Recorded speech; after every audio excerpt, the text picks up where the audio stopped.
ایک روز شوہر نے پرسکون ماحول میں اپنی بیوی سے کہا، بہت دن گزر گئے ہیں، میں نے اپنے گھر والوں، بہن بھائیوں اور ان کے بچوں سے ملاقات نہیں کی ہے۔ میں ان سب کو گھر پر جمع ہونے کی دعوت دے رہا ہوں، اس لیے براہ مہربانی تم کل دوپہر اچھا سا کھانا تیار کر لینا۔ بیوی نے گول مول انداز میں کہا، انشاءاللہ خیر کا معاملہ ہوگا۔ شوہر بولا، تو پھر میں اپنے گھر والوں کو دعوت دے دوں گا۔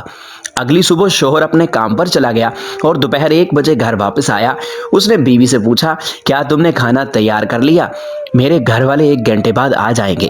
بیوی نے کہا، نہیں، میں نے ابھی نہیں پکایا، کیونکہ تمہارے گھر والے کوئی انجان لوگ تو ہیں نہیں، لہٰذا جو کچھ گھر میں موجود ہے وہی کھا لیں گے۔ شوہر بولا، اللہ تم کو ہدایت دے، تم نے مجھے کل ہی کیوں نہ بتایا کہ کھانا نہیں تیار کروں گی، وہ لوگ 1 گھنٹے بعد پہنچ جائیں گے، پھر میں کیا کروں گا؟